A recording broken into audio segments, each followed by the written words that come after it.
안녕하세요. 저는 두 살 아들 한 명 키우고 있는 워킹맘입니다. 사는 곳은 경기도 수원시에 거주 중입니다. 저는 굉장히 내성적인 성격이라 부탁도 거절을 잘 못하고 아무리 내가 말해야 할 상황이 오더라도 꾹 참는 성격이랍니다. 이런 성격 때문에 부당한 일을 당하더라도 늘 당하고만 살았는데요. 그러다 보니 어느 순간은 다 놓게 되는 날이 오더라고요. 이런 저에게도 두 번 다시는 이렇게 살지 말아야지 라는 생각을 하게 된 때가 있는데요. 오늘 저의 이야기를 여러분들께 이야기하고자 합니다. 저와 남편은 10년 연애 끝에 결혼하고 아이가 바로 생기지 않아 고생을 많이 한 난임 케이스입니다. 둘 다 아무런 문제가 없는데도 불구하고 아이가 생기지 않아 시댁에서는 압박을 해왔고 시아버지나 시어머니가 몸에 좋은 한약들을 지어올 정도로 두 분 다 손주를 바라셨습니다. 처녀 때 생리 한번 밀리지 않고 했기 때문에 자궁이 문제가 전혀 없다고 생각하기도 했고 또 딱히 아픈 것도 없어 당연히 저희에게 아기 천사가 바로 올 줄 알았죠. 근데 제 큰 착각이었을까요? 아이를 가지기는 많이 힘들어 포기하고 싶을 때 포기하지 않게 만든 힘은 바로 저였습니다. 아이를 너무 좋아하는 저는 결혼해서 아이 한 명을 꼭 낳자라는 주의였고 남편은 아이가 없어도 괜찮다는 주의였습니다. 시댁 어른들은 남편과 다르게 손주를 너무 바라셨고 그렇게 노력을 열심히 했죠. 노력을 열심히 하는데도 늘 실패하는 임신 때문인지 몸과 마음도 많이 지쳐버린 때였는데요. 근데 제가 더 많이 지치게 된 이유는 또 한 가지 있습니다. 바로 신우 때문이었습니다. 신우이는 남편 여동생으로 저보다는 7살이나 어리답니다. 오랫동안 연애를 하면서 남편 여동생에 대해서 정말 진저리치게 잘하는데요. 정말 사고치고 자기 마음대로 안 되면 물건 집어던지고 화내고 그러더라고요. 근데 시댁에서는 아무 말 안 하는 게 옛날에 신우이가 태어나고 두 분이 바빠서 신우이를 할머니한테 맡겨서 키운 게 아직도 미안해서 지금 아무 말도 못 하신다고요. 근데 그건 그거고 이건 이거잖아요. 원래 개차반인 건 알았지만 좀 크면 좀 달라질 줄 알았기도 했지요. 오랜 연애를 해서 어떤 사람인지 누구보다 잘 알았지만 결혼하면 잘 마주칠 일이 없겠지. 그래도 좀 나아지겠지 했던 게 저의 잘못된 생각이었던 것 같습니다. 신우의 성격을 그럼 잠깐 말씀드리자면 말 그대로 독불장군입니다. 자기 말이 늘 옳아야 하고 조금이라도 어긋나게 하면 핸드폰 다 끄고 잠수타 걱정을 만드는 사람이었죠.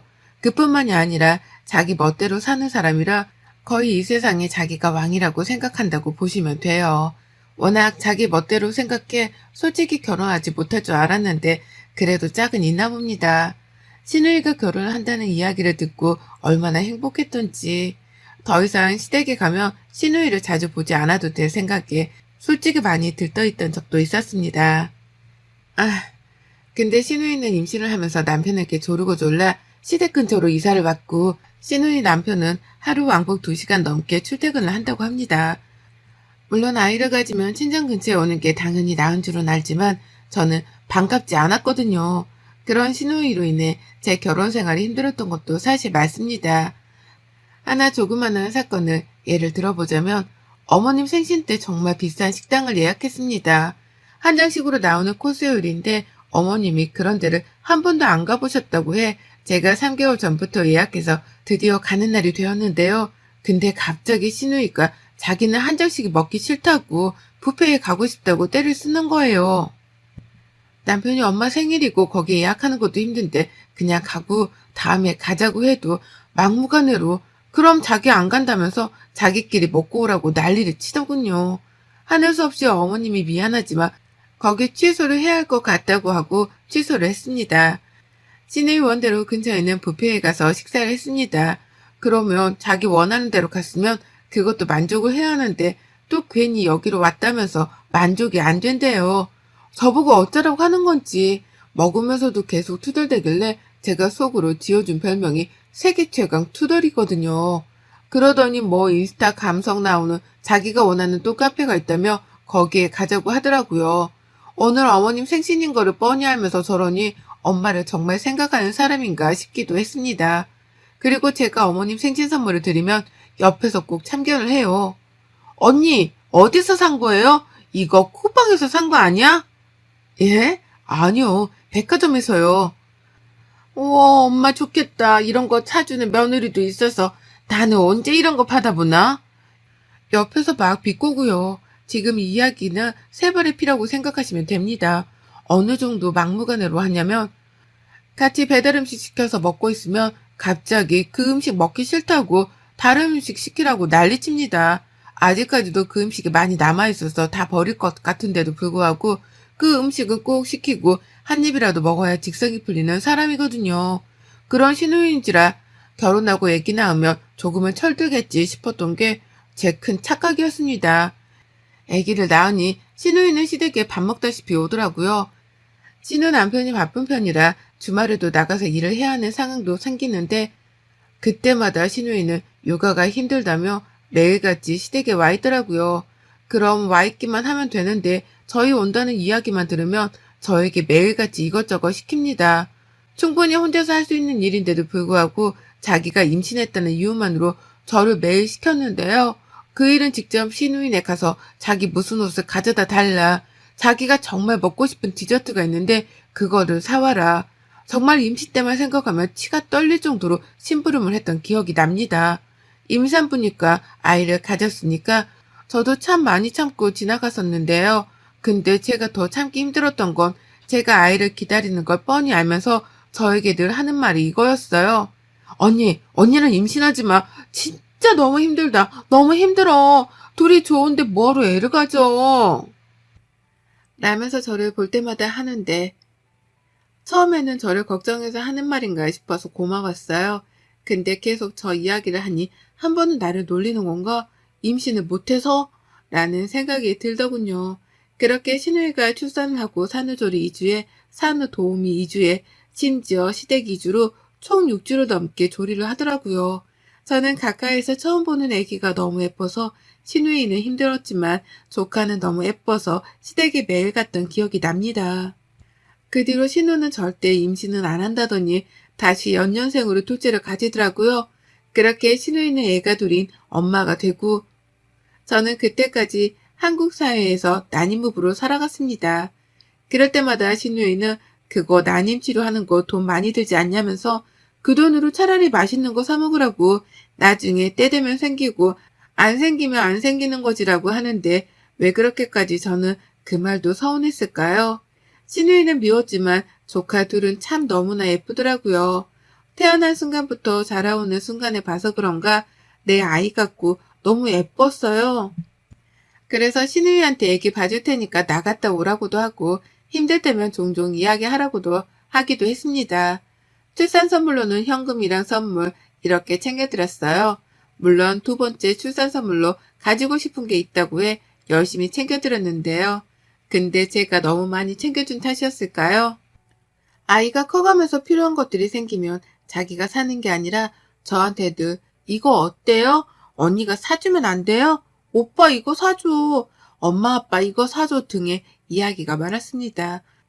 물론 저나 남편이나 맞벌이를 해서 그런 것들을 보면 사주기는 했지만 가끔은 조금씩 울컥해지기도 하더라고요. 우리는 아이가 한 명도 없는데 벌써 신우이는 둘째까지 있다고 하니 참 부러웠습니다. 근데 부러워만 했어야 했을까요? 신우의 자랑은 늘 끊임없이 지속되었습니다. 그러면서 늘 저에게 가지고 싶은 물건들이나 먹고 싶은 게 생기면 사진만 딸랑 보내곤 하더라고요. 몇 번 정도는 그냥 말없이 사서 보내기도 하고 직접 포장해서 주고 나름대로 숙모의 역할을 다했다고 생각했습니다. 그럴수록 신우이의 만행은 도를 지나치더군요. 임신도 자꾸 실패하고 신우이까지 그러니 한동안 우울증에 많이 힘들어했습니다. 그리고 드디어 제가 그렇게 바라고 바라던 아기 천사가 저희를 찾아왔습니다. 병원에서 임신을 확인받았을 때 정말 세상을 다 가진 것 같았죠. 신우이도 당연히 가족이니까 축하해줄 줄 알았는데 처음에는 축하하더니 나중에 결국에는 본색을 드러내더군요. 입덧이 초반에 너무 심한 편이라 제대로 잘 먹지를 못해서 오히려 살이 빠졌거든요. 근데 제가 딱 먹을 수 있는 것만 괜찮아서 그것만 먹곤 했거든요. 신우이가 근데 갑자기 그 음식이 먹기 싫었던 것 같아요. 저보고 언니 너무 유난 아니에요? 아무리 입덧이 심해도 그렇지. 나 그거 정말 먹기 싫은데. 라고 하니 남편이 옆에서 막 뭐라고 하더라고요. 너 임신 때를 생각해보라면서 하니까 신우이는 또 씩씩대더니 독불장구 같은 성격이 나와서 자기 집에 가겠다고 하더라고요. 남편이 그만 좀 오고 빨리 가라고 하니 울면서 자기 집으로 가는 걸 보며 솔직히 뭔가 통쾌하긴 했어요. 우리 시누이 임신했을 때 진짜 말도 못했어요. 매일같이 자기 먹고 싶은 거 안 먹으면 삐지기 일쑤였고, 당연히 그땐 임신했으니까 시누이 위주로 외식도 하고 그랬거든요. 그때마다 저에게 했던 말이 뭔지 아세요? 언니는 아직 임신을 안 해봐서 입덧이 얼마나 힘든지 모르겠다. 나는 진짜 너무 힘들어서 이 음식만 먹어야 돼요. 했거든요. 근데 막상 제가 입덧을 하니 왜 이렇게 유난이라고 자기 때를 생각 못하는 것 같더라고요.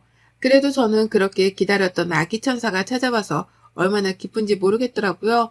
시누이가 그런 것도 싹 잊고 말이에요.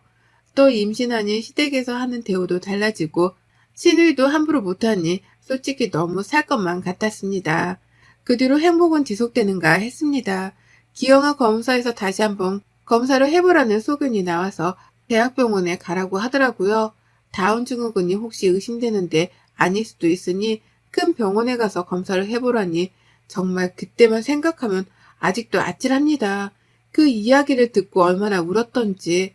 혹시 우리 아이가 그러면 어떡하지? 중간에 혹시라도 장애가 있다는 사실을 알면 유산을 할 수도 있다고 했지만 어떻게 지금까지 품어온 아이인데 그럴 수 있을까요? 검사를 하기 전까지 울고만 지냈던 것 같아요. 그런 저를 보고 시어머니가 제가 잘 먹는 요리를 만들어 주신다고 집으로 우선 오라고 하시더라고요. 남편과 퇴근하고 시댁으로 건너갔습니다. 다들 걱정하지 말라고 하지만 제 귀에는 그게 잘 들어오지 않더라고요. 근데 시누이가 갑자기 저보고 언니 뭘 고민해요. 당연히 장애가 있으면 안 낳는 게 맞는 거예요. 우리 오빠 고생시킬 일 있어요? 라고 하는데 순간 저도 모르게 시누이 뺨을 때렸습니다. 정말 순간적으로 지금까지 쌓아온 감정들이 터져 시누이 뺨을 때리니 시누이가 놀란 눈으로 저를 쳐다보고 남편은 너는 내가 진짜 동생이란 게 언니 위로는 못해주망정 그딴 얘기나 하고 있냐? 네 자식이면 지우라는 말이 나올 거야? 맞을만 했어. 이번에 네가 도를 지나쳤어. 라고 하니 그때부터 시누이는 엄마, 아빠, 오빠랑 언니가 나를 저렇게 한다고 울고불고 쌩 난리를 쳤습니다.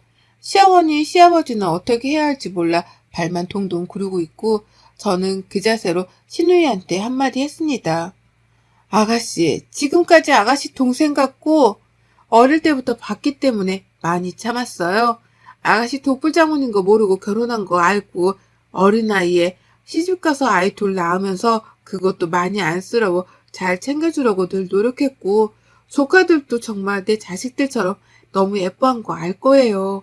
내가 얼마나 임신하고 싶어 했는지 알면서 아이를 지우라는 말을 어떻게 그렇게 아무렇지 않게 해요? 그게 지금 나한테 할 소리예요?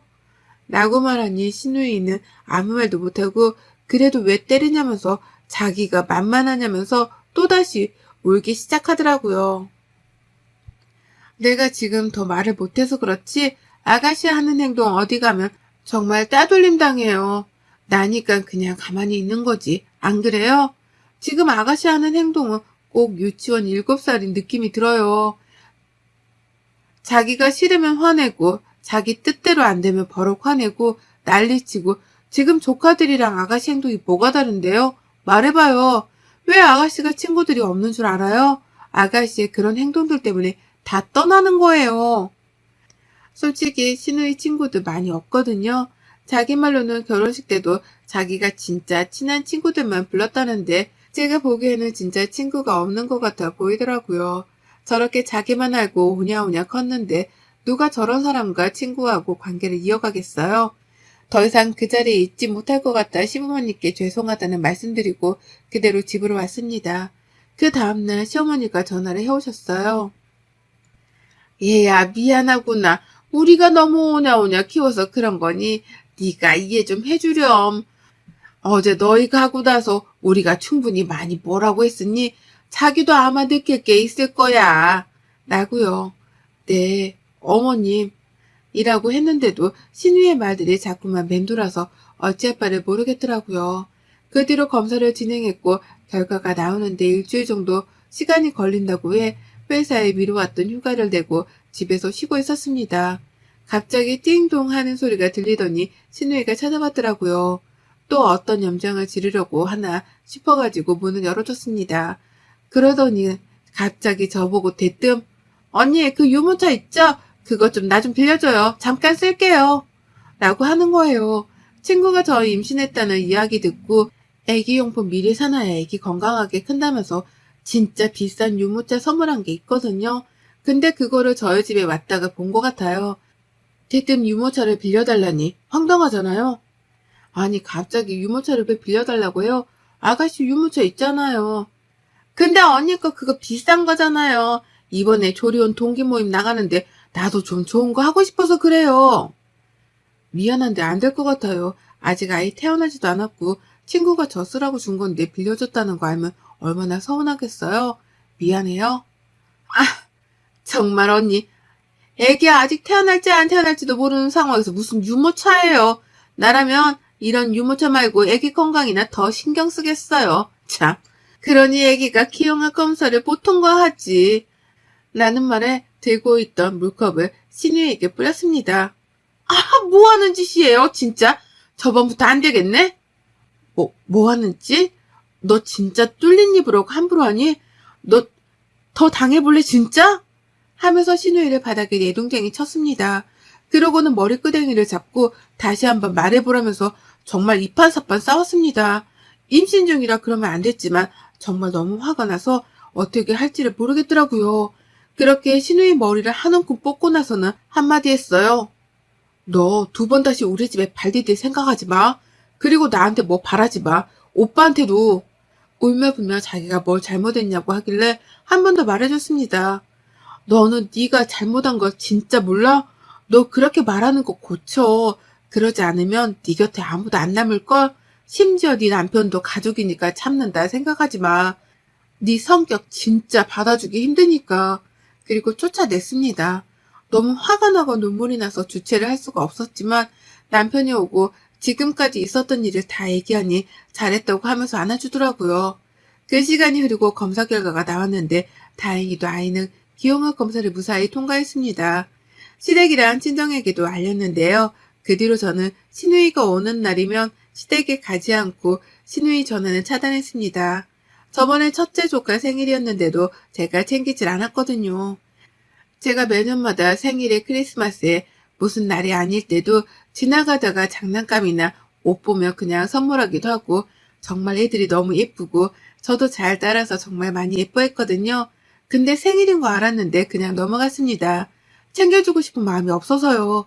그랬더니 지 오빠한테 자기의 생일인데 언니가 전화 한 통 없다고 하니 오빠가 야, 네 애 생일에 왜 언니가 전화를 해야 돼? 무슨 네가 왕이냐? 헛소리 할 거면 끊어. 나도 차단하기 전에. 라고 했더니 또 엄마 아빠한테 일렀더라고요. 어머님 아버님도 시누이 그런 행동에 너무 화가 나서 그런지 왜 굳이 챙겨야 하냐면서 그냥 너희 가족끼리 보내라고 했다고요. 그 뒤로도 시누이는 계속 제 뒷얘기를 하고 오빠한테도 전화로 새언니가 너무하다고 하는 것 같은데 남편이 그럴수록 차단한다고 전화하지 말라고 했다더라고요. 그 뒤로 저는 무사히 건강한 아이를 출산을 했고 병원에 다행히도 코로나라 면회가 금지돼서 시누이는 오지 못했습니다. 그렇게 육아를 본격적으로 시작했고 오히려 시누이가 저랑 연락을 안 하니 불편한 점이 한둘이 아니었는지 먼저 연락이 오더라고요. 일주일 내내 연락을 하는데 저는 받지 않았습니다. 그랬더니 시어머니가 전화를 해오셨네요. 시누이가 얘기를 하고 싶어 한다고 사과하려고 하는 것 같은데 한번 이야기해보면 어떻겠냐고 그러더라고요. 처음에는 내키지 않았지만 계속 피할 수는 없었기에 아기를 재워놓고 시누이의 전화를 받았습니다. 울며 자기가 잘못했다고 미안하다고 다시는 안 그러겠다고 하더군요. 그래서 제가 딱 말했습니다. 용서가 되지 않는다고요. 하니 자기가 어떻게 하면 되겠냐고 하길래 두 번 다시 말을 함부로 하지 말라고 또 함부로 말을 한다면 그때는 정말 지금보다 더 심하게 대할 거라고 했죠. 알겠다고 하길래 그때부터 시누이가 조심하는 모습을 보이기 시작했네요. 다행히도요. 시누이한테 사실 더 참교육을 했어야 하는데 그때 많이 못한 게 아쉽기는 해도 이 정도면 충분히 알아들은 것 같아 이제는 조금은 편하게 대하려고 하는데요. 지금은 저만 보면 말을 전처럼 하지 않고 조심하는 게 보여 저도 편하게 대하려고 노력하고 있는데 잘 안 되네요. 사실 저는 용서하고 싶지 않지만 제가 남편이랑 사는 한은 시누이를 안 보고 살 수 없으니 그냥 저냥 지내려고 하네요. 저희 시누이 얘기 어떠셨나요? 여러분들도 그런 시누이가 있겠죠? 저는 정말 묵은 체증이 내려가는 것 같았습니다. 이제 우리 아이 육아하는 데만 전념하려 합니다. 여러분들의 시댁 이야기는 어떤가요? 여러분의 생각은 댓글로 남겨주세요. 오늘도 시청해 주셔서 정말 감사합니다.